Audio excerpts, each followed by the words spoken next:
Hey everyone, welcome back to the podcast. I'm so excited and thankful that you're here. We've got a phenomenal episode with Garrett today. He's going to be diving into the Neubie and NewFit device with me, and we're going to talk about my experiences with it and my perceptions of it as well. Some of the things that maybe I was a little bit misguided by that way until I try it.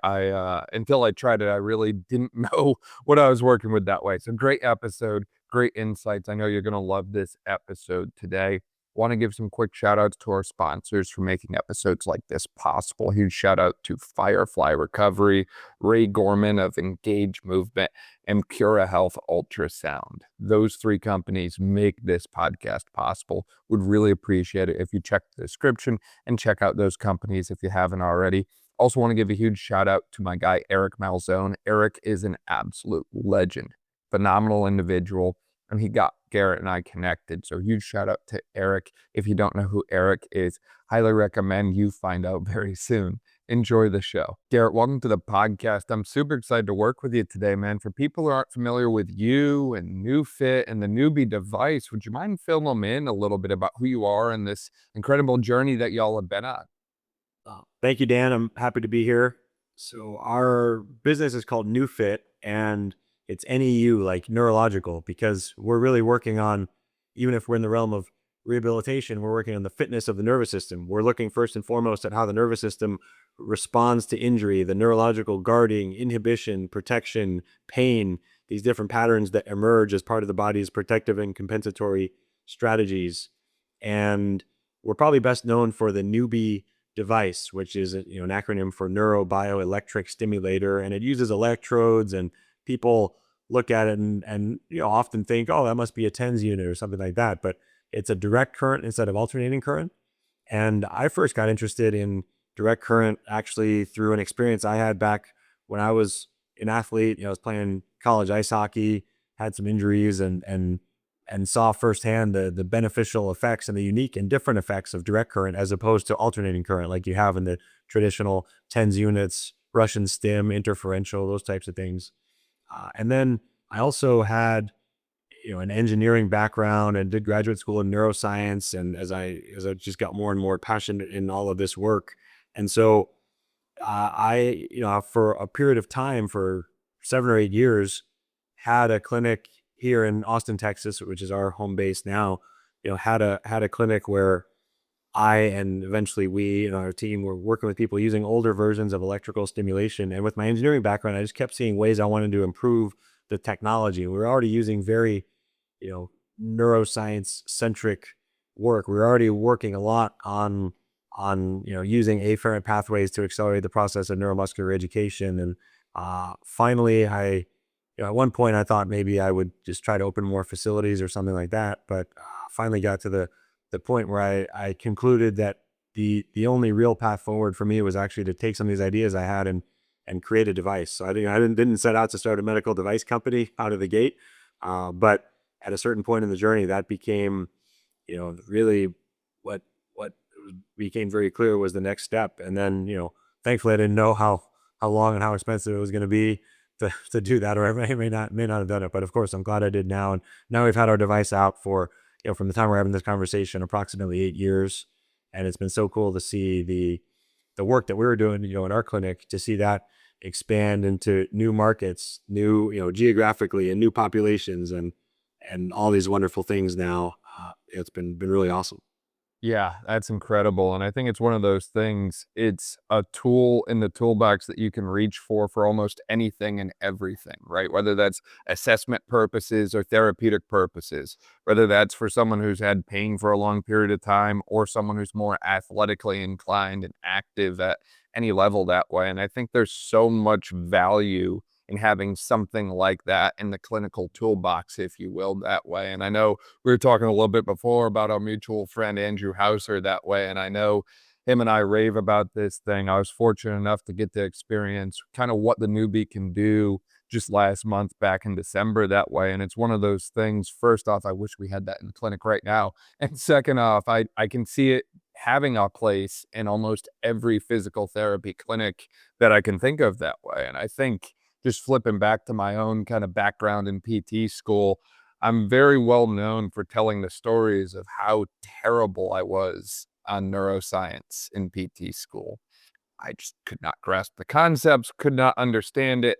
I thought, well, you know what? It's okay because I'm going to work with athletes and active individuals. So I don't need to know neuro PT. I just need to go all in on the orthopedics, the MSK and all that sort of thing. And then you get out in the world and you get humbled really, really quick by how important the neurological component of movement is, of everything that we do is. And it's more of pretty much anything we do, in my opinion, is neurological based. I know people are going to say, oh, well, I'm building a bigger muscle. Yeah, sure, great. But that signal to contract the muscle has to come from somewhere, right? So I think to a certain extent, all PT has a neurological component to it, even if you're treating something with a more mechanical model that way. And I think first off, having tools that we can reach to assess and to intervene on more of a neurological approach is really essential for us that way. Would love to hear more just from you about that kind of assessment mode or the scanning mode with the Neubie, because that was one of the things that blew me away as we were kind of moving the glove around and different things that way. I was like, wow, this is something I've never been able to actually like feel or palpate before. And I'd love to hear kind of your breakdown on kind of applying the Neubie from a more assessment focused standpoint that way. Yeah, there's so many wonderful things that you said there. One that jumps out to me is your description of how even if you're working with someone where you think it's more of an orthopedic or musculoskeletal condition, how relevant the nervous system is. I think we're all treating or we're all affecting the nervous system, whether we realize it or not. And so it's certainly better to be intentional and knowledgeable about how we're doing it. And then I also appreciate what you said about how something like the Newbie can be used across the board in so many circumstances and diagnoses and things like that. And sometimes people hear that and they might think, well, are you just are you trying to be everything to everybody, or is this some sort of cure all? And no, even though it can be used in a lot of different conditions and circumstances, there is a common thread throughout all those, whether it's an athlete with acute injury or post-op, or someone with chronic pain, or someone with a neurodegenerative condition or a spinal cord injury or stroke or whatever it might be. There's a common thread throughout all of that, and that is the nervous system. It's the way we affect the nervous system. And there might be some different nuances or different frameworks we'd use in those different types of scenarios, but there is the common thread of wanting to find where there's any deficits in neurological stimulation, activation, communication, where the nervous system is guarding or protecting, et cetera, and finding those areas and then working on them to drive change, to accelerate the process of neuromuscular education. So, to the last part of your question there, Dan, in terms of the mapping and guarding, I think that's, whoever we're working with, if we're working with the nervous system, wanting to find where something neurologically speaking is dysfunctional or not optimal. And oftentimes that means, there's guarding that creates excess tension, or inhibition that creates weakness, right? A deficit of activation. And the mapping process allows us to find exactly where that is. So we need to know where to apply the techniques of neuromuscular reeducation to get the most bang for the buck in order to have the greatest positive impact on the patient in front of you. And so we'll actually use this pad. If you're listening, you don't see, but if you're watching, you see me. I'm literally dragging an electrode over. So this electrode would be connected to the machine. I'm dragging it around, my shoulders and my pec muscles right here on camera.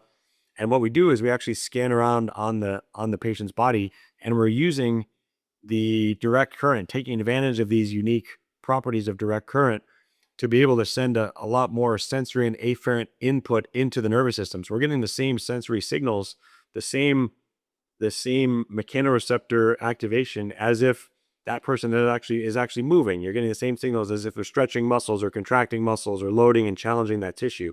And it allows us essentially to tell, based on how they respond, it allows us to tell where they are up to that challenge, so to speak, where they can handle that load and there's no need for them to protect or guard or limit or compensate, versus where, when that load is imposed, they do have a perception of threat or a sense of alarm, or they guard and protect against it, or they would compensate around it. And as we scan around those areas, it kind of shows up as like a hotspot or a trigger point. And what that tells us is when that individual goes out to move in the world, whether they're running down a basketball court, dribbling a ball, or they're hitting a golf swing, or there's standing up and down, from their car or from a chair, they're going to be, when they go to load that muscle, they're going to be their nervous system, their brain are going to be seeing that as threatening. And so they're going to attempt to compensate around that in real life. So what we want to basically do is provide that stimulation and teach them the underlying neurological skill of being able to load that area, being able to use that muscle again, load that tissue.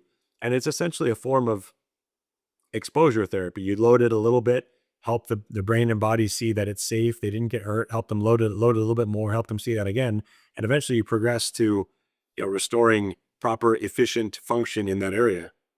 Absolutely, absolutely. And as you were talking, you brought up the direct current component again. And I feel like people listening, especially if they maybe missed some lessons in Physics 102 like I did that way, they might be wondering, man, what's the difference between direct current and alternating current? And correct me if I'm wrong, but as you mentioned before, TENS units, NMES, most of the stim that people are familiar with in the therapy world falls under that alternating current realm, if you will, and it can cause co-contraction at the higher frequency ranges that way. And it's not necessarily a unidirectional current, if you will, versus the direct current is unidirectional. It goes from one electrode to the next. People might remember iontophoresis. I don't know if it's still even being taught, but that was kind of a direct current kind of methodology, if you will, to deliver medications. And at least from what I experienced with the Neubie device, with it delivering the impulses through a DC mechanism as opposed to an AC, the muscle contractions I felt more natural to me than what I would get with like an NMES or a Russian. NMES or Russian, yes, it squeezes the muscle, but to me it just feels chaotic. It's just like everything is firing at random versus like the DC component almost felt more organized and natural, if that makes any sense at all. That's amazing to hear you say that. That's conceptually, you'll hear. I'll describe the differences, and conceptually, I get to the point where it should essentially feel like that. But to hear you describe it, I don't know if I've ever heard anyone describe it in exactly that same way with exactly those same words before. And I think that's really exceptional. That's really showing a good internal proprioceptive and kinesthetic sense you have of your own body, and also a really good ability to put that into words. That's really cool. So yeah, what's happening with alternating current and direct current, there's a couple different parts to it. Think about the way that our nervous systems communicate naturally, just as a starting point. We have an efferent pathway. We have pathway from the brain sending signals down to the body, to the organs, to the muscles, etc. And we have an afferent or sensory pathway from the body reporting what's happening by sending signals back up to the brain. That's the proprioceptive kinesthetic sense, right? And so there's like a northbound and a southbound lane of traffic, and information only travels in one direction on those lanes. Just like on a highway, you don't want people driving south on the northbound highway, and vice versa. And when you have alternating current, the signal goes back and forth. It goes positive, negative, north, south, back and forth, back and forth. Whereas with direct current, it's only going in one direction. And so there is a sense, and this is, this type of oversimplification certainly is relevant because it can land with patients and help them understand something. It's not exactly the most sophisticated physiologically description, but to say that because direct current is only going in one direction and our nervous system works on direct current, in some way, this is more closely speaking the language of the nervous system. So there's something to be said there. And there's also, from a more nuanced physiological perspective, there's also other ways we can consider and think about it. So one is, you mentioned, Dan, co-contraction. So when you have that signal, that positive, negative, alternating current that goes back and forth, it ends up in the nervous system causing co-contractions. The muscles will fight against each other. It's sort of like if you're driving your car and you're hitting the throttle and the brake pedal at the same time. There's going to be energy wasted and a lot of force, going into the brake pads or elsewhere in the car. And there's going to be, more wear and tear and more wasted motion, wasted energy. So the alternating current, literally creates that sort of signal within the body. And at lower levels, it may not matter. If you're just getting a little bit of blood flow, a little bit of activation, as you turn it up higher and higher, though, it does start to have that disorganized. I like you said, organized versus disorganized. I think that's a beautiful way to describe it.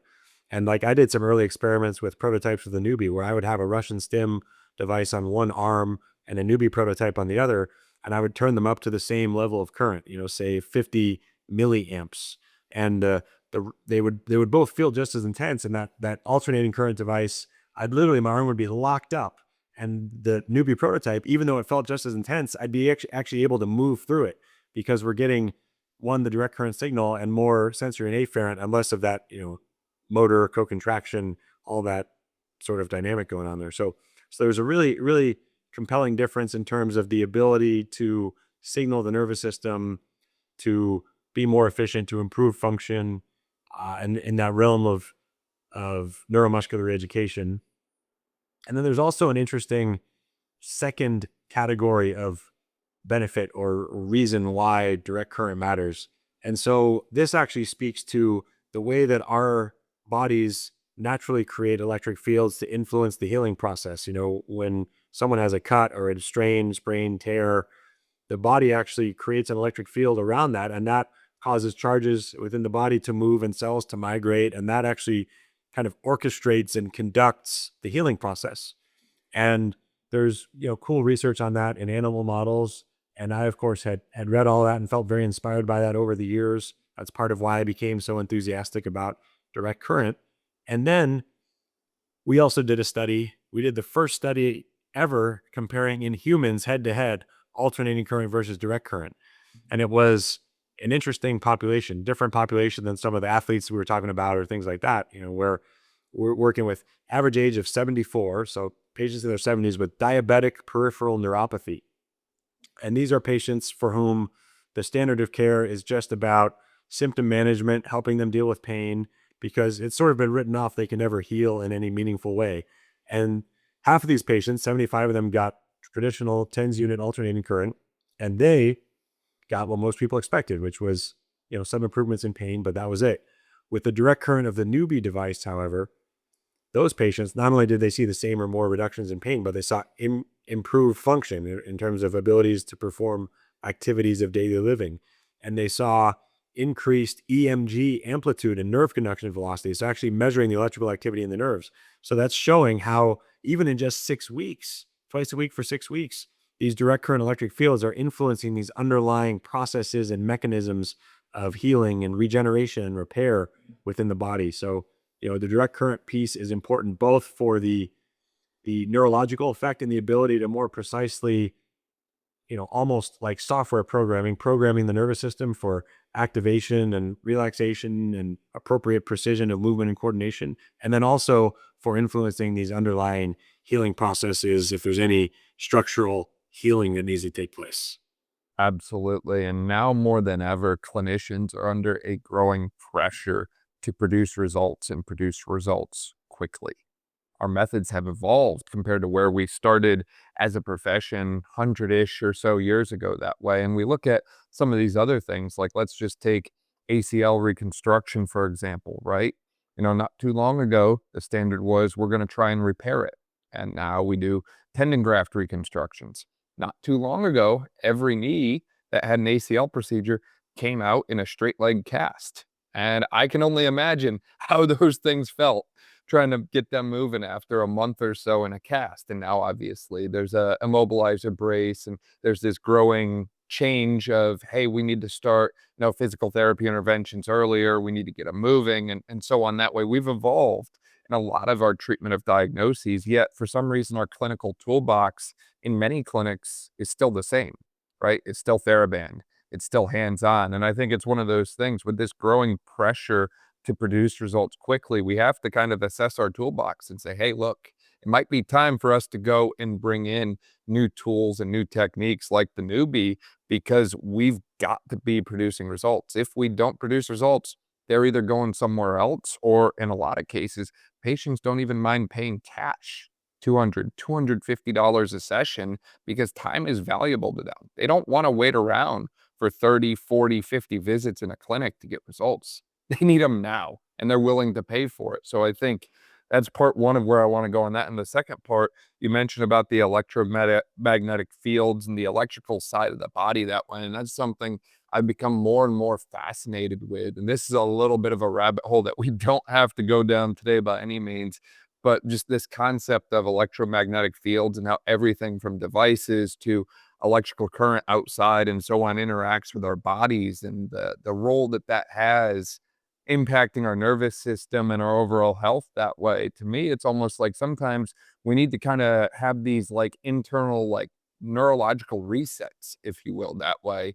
I've been more interested, haven't done nearly as much work on this or studies on this as you have that way, Garrett, but interested in this concept of how do we reset the body's neurological component in relation to movement? Because I think it was Gary Gray or Gray Cook, one of them had this famous quote about how poor movement exists anywhere in the body, but poor movement patterns only exist in the brain.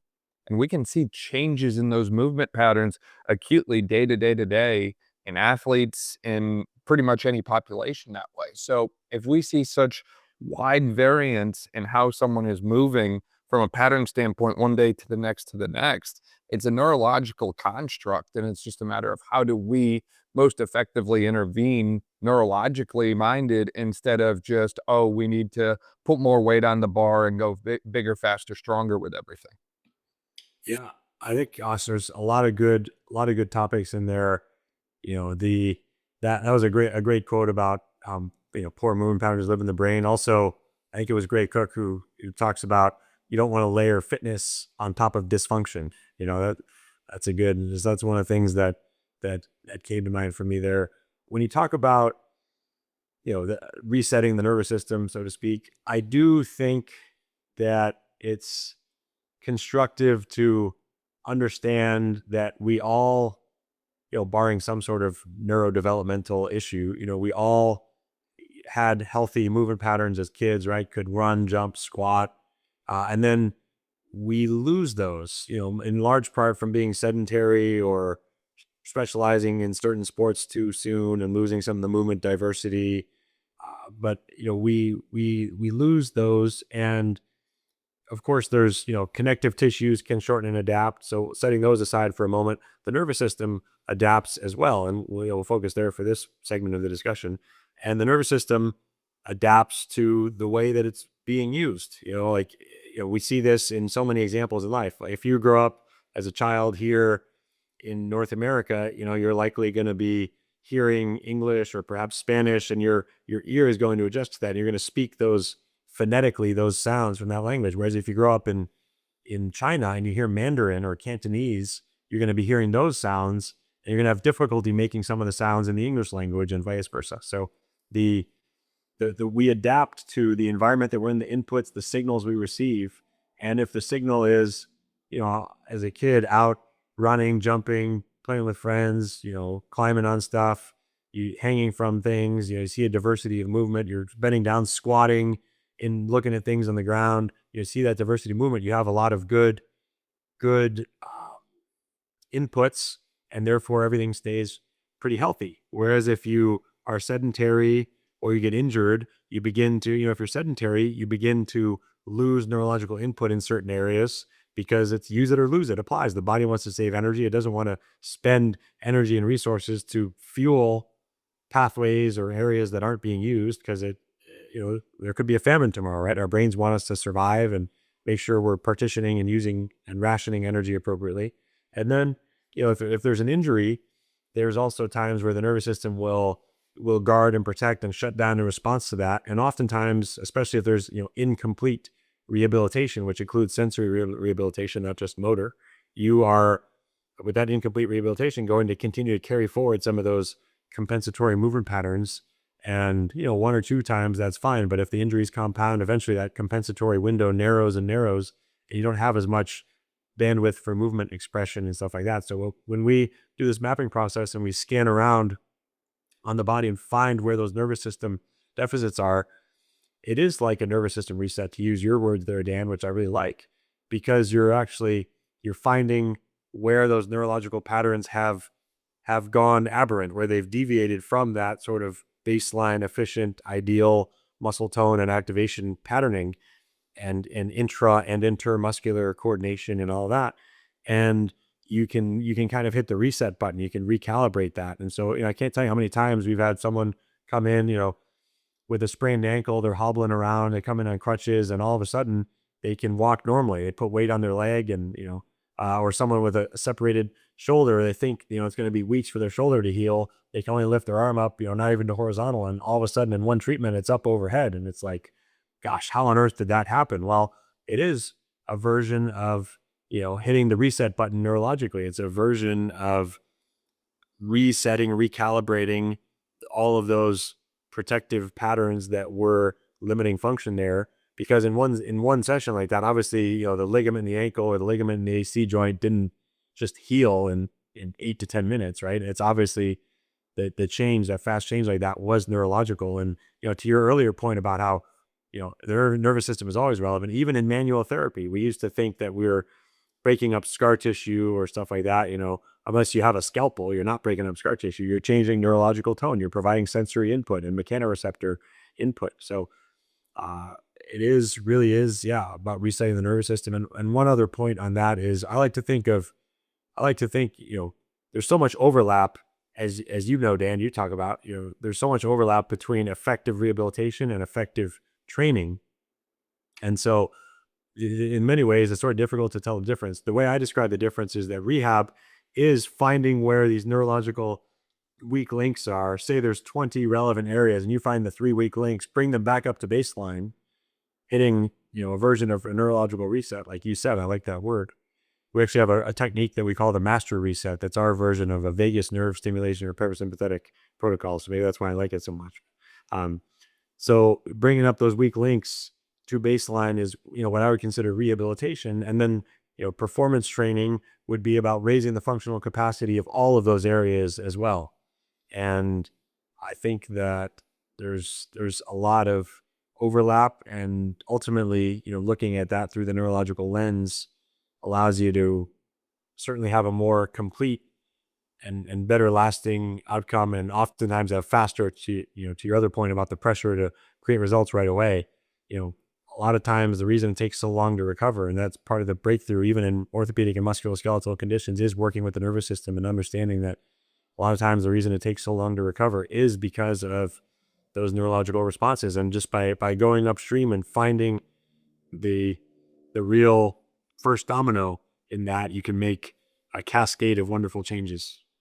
Absolutely. And to that concept of the scanning again for a second, when Matt and I initially did it, we did it through my left arm, and I was just kind of chilling and resting and trying to just let it hang and relax, which can be a little bit difficult for some of our patients at times, right? You tell them to relax and they're like, I am, yet they're so tense and guarded, which that alone is good info for us. But one of the things that goes through my mind is just the ability to kind of reposition the limb and then rescan or reassess in a different position, right? Like, how are we in anatomical position versus maybe when we're, I don't know, let's say we're going through the quadriceps and we put the quadriceps on stretch versus we shorten the quadriceps, right? Like when we change the actual length of the muscle, does that scanning process change at all? And I would love to hear a little bit more from you on that, because I keep coming back to that in my head, and I feel like there's something there, especially as it pertains to injury, right? Like we've seen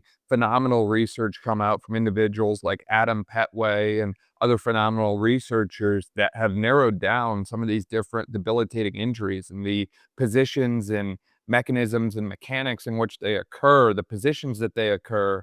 And it's like, could we, in theory, put someone in those positions, right? In those angles, and literally just kind of scan and assess what's going on in all of these different tissue structures, if you will, that might be of concern for that injury, right? Whether that's, hey, we're going to crank you back into shoulder layback and we're going to scan through the entire shoulder girdle that way, or hey, we're going to flex your knee about 20, 30 degrees, maybe even just rotate it internally a little bit on the table, scan through quads, hamstrings, calves, and so on that way. Would love to just kind of hear a little bit of your thoughts around that.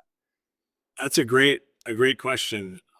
It's something that I've talked about a little bit, maybe in some of our trainings. I don't know if anyone's ever asked me that on a podcast before. So I like that question. And it's a great question. It makes a lot of sense to think about it. And it does make a difference, because we all know that, our muscles are going to work differently in different positions. If they're at the extreme end of extreme length or extreme end of the shortened position, they're going to be different. And if the joint is in a centrated position versus or flexed or extended or rotated, muscles are going to be on stretch, they're going to have slack, they're going to be, it's going to be different. And so it would make sense that if function is different in different positions, that the response to input, including the Neubie device, would be different in different positions.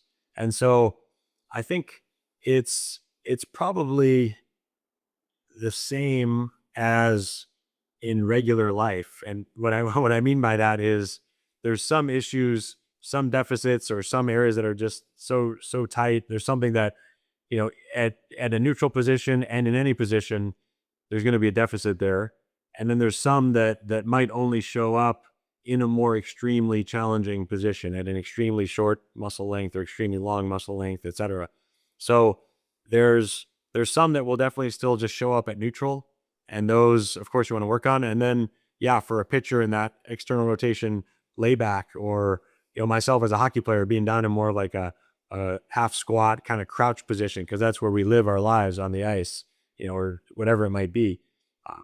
I think there definitely is value in either repeating the scan, or at least doing, rechecking certain areas that did or didn't show up on the initial scan in some of those positions. Yeah.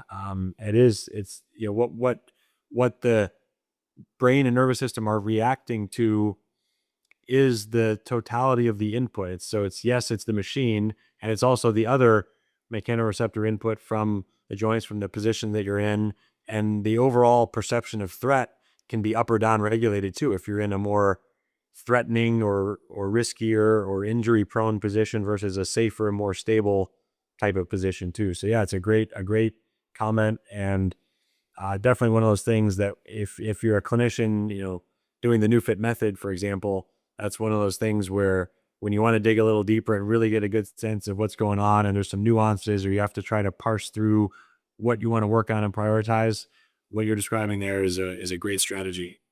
Absolutely. And I know I've come back to that scanning several times here, but as you mentioned as well, we're obviously throwing the Neubie on and then doing active exercises, dynamic exercises with it. I know with Matt, I did bicep curls and a few different things. And as you mentioned, it's a very smooth process of combining the direct current stim with the actual resistance exercise that way. Would love to hear a little bit about, you mentioned the the Neubie method, if you will, that way. Would love to hear about how you kind of coach and guide clinicians to incorporate this into their clinical practice with dynamic exercise, because I have a lot of conversations with people that feel that, exercise is always as a necessity that way. And it's like, but we can almost supercharge it by combining the exercise with the modality simultaneously in this case.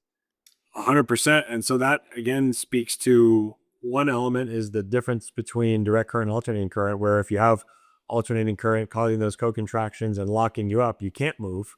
When you have it up at a high enough level to really make a difference in this realm of neuromuscular reeducation. So part of the value of using direct current and a device like this is that it allows you to be able to move during it.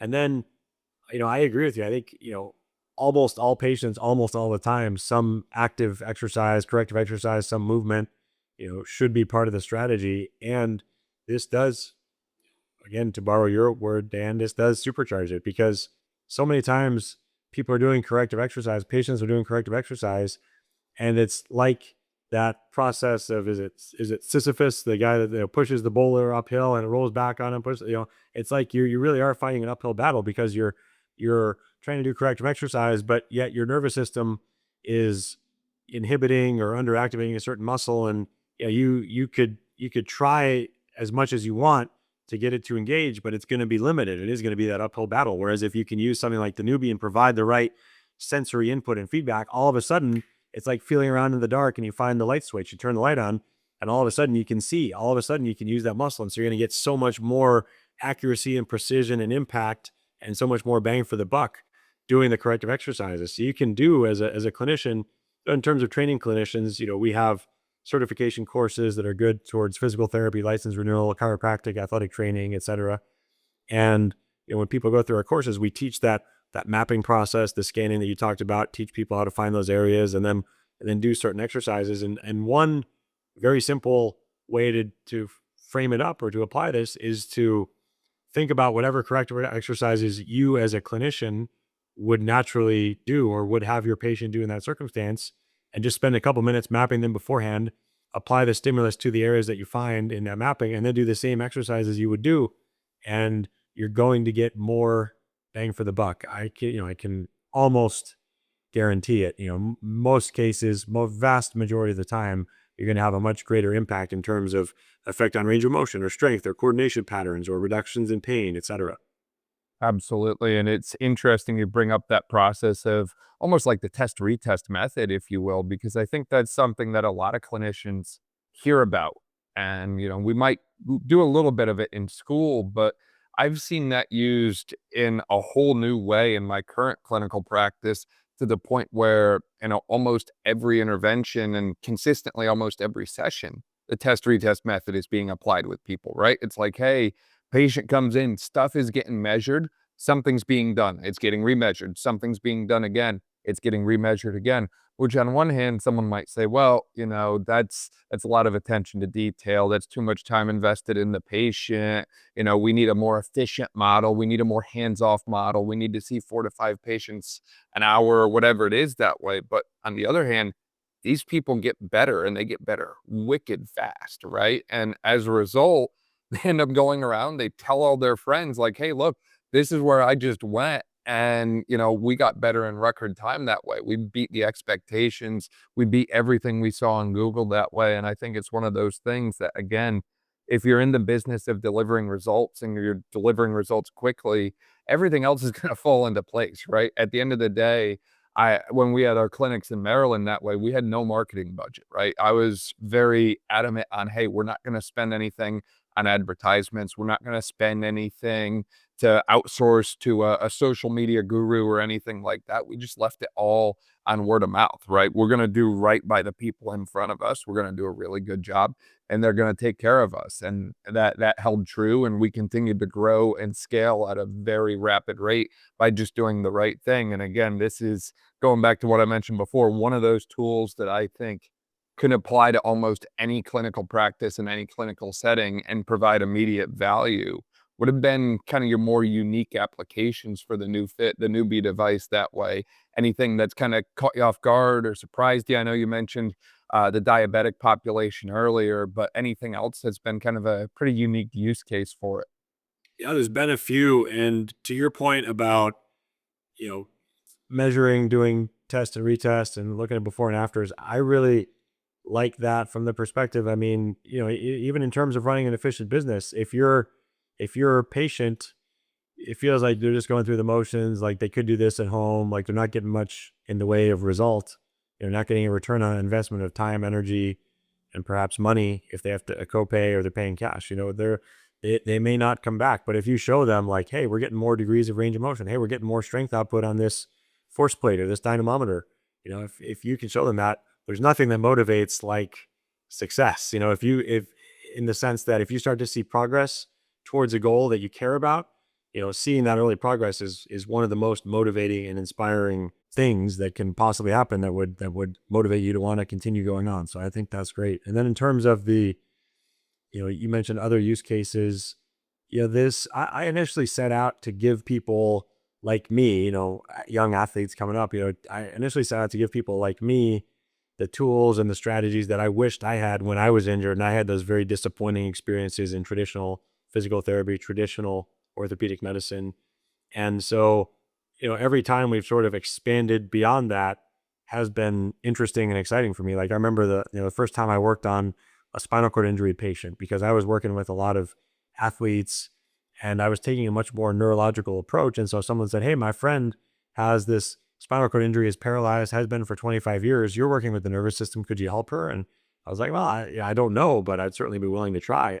And, you come to find out we're actually able to get a little bit of sensation back and some twitching and enough to be like, wow, there's something here. And so a year or two later, she's actually, out of a wheelchair, walking in a walker. It's like this amazing story. She's actually the introduction in my book. I tell that story because it was just such an like epiphany, kind of just wonderful, inspiring experience there. So, seeing the way we've been able to help neurological patients beyond that neuropathy study, we've had studies published on MS. We have a case study published on an ALS patient. So there's been some really cool things there. And then seeing, other clinicians who work with different populations, people who specialize in pelvic floor. We've seen really cool applications for the Neubie in pelvic floor physical therapy. You can preferentially increase relaxation or stability and contraction and integrity of the pelvic floor musculature, just the same as you can with other muscles in the body. And then this master reset application that I just mentioned in passing, being able to see the effects on sleep and heart rate variability and even, digestion and things that the autonomic nervous system directly controls has been really cool. And then also some of the, like you talked about, Dan, doing the bicep, workout, and you're like, you do a couple minutes and your arm is sore 48 hours later. It's like, but I didn't even touch a weight. It's like crazy, seeing some of those applications. It's all been really, really cool and exciting to see the breadth of how working with the nervous system can have an impact in all these different areas. No, absolutely. And I feel like it's one of those things you and I can probably talk about it all day long that way because it is truly fascinating and truly remarkable what the human nervous system can do that way, especially as it relates to movement. And it's one of those things that I get more and more excited about because I think we're starting to realize how much we still have left to learn and discover about it, right? Like you gave the specific example in relation to the patient who had a spinal cord injury. And it's like, there was a time not too long ago when we were saying, oh, those don't heal. Like there's no point in even trying. Now it's like, hey, look, we've got things coming out. We didn't have them 30, 40 years ago, but there's hope. There's hope where there wasn't before because our understanding has advanced so much. And I'm super excited to continue this conversation in the future and obviously see what other use cases you develop with the Neubie device that way, because I feel like even today, we're just scratching the surface of what you all can do that way. Is there anything we missed as we were chatting or anything else you wanted to share with people listening? I think we certainly covered a lot of ground, and I appreciate your insights and comments and questions, Dan. And one thing that I'm excited about is how you are a leader in this new generation of clinicians. And when I first started looking into this stuff 18 years ago, the nervous system was more of a afterthought. I would say fringe idea, but it was certainly not emphasized nearly as much as it is now. And so to hear your your thoughts about emphasizing the nervous system in treatment, and that's been part of our mission for years, has been to help people think nervous system first, think about how we're affecting the nervous system, intentionally target the nervous system to improve outcomes. And I'm just really excited that there is more of a movement in that direction. Absolutely. And Garrett, for people who want to find out more about you personally and obviously the new fit company that way and the Neubie device, where can they find you all at online and any like in-person schedule for events and that sort of thing if they're looking for demos? If you're on social media, please interact with us there. I have a personal page, Garrett.Salpeter on Instagram. And then our company page is NewFit, NEU, like neurological, FIT, RFP for rehab, fitness, and performance. And because someone else had taken NewFit by the time we got our account, several years ago. But and then online, URL website is www.new.fit. Again, NEU.FIT. And there's a page on there to contact us. And we do, several events every month. So we're, all over the country here in the US, and we have a couple of distributors coming online in different countries of the world. So if you're listening to this, please, and you're interested in adding this to your professional practice, for example, please connect with us through the website, and we'd be happy to set you up with a demo or talk about events where we'll be at and we can meet up. And then if you're a patient, we also on that same website URL have a link to our directory of certified providers, which at this point, there's, many hundreds of clinics and many thousands of providers that are certified around the country. And then again, yes, coming online in other countries as well. So should be more and more opportunities for people to experience it. And we're just, super excited to connect with any clinicians out there who may be interested in bringing this in. Absolutely. Garrett, this was an incredible conversation. I really appreciate your time, man. Thank you so much for being here. Likewise, thank you, Dan, and thank you everybody for tuning in.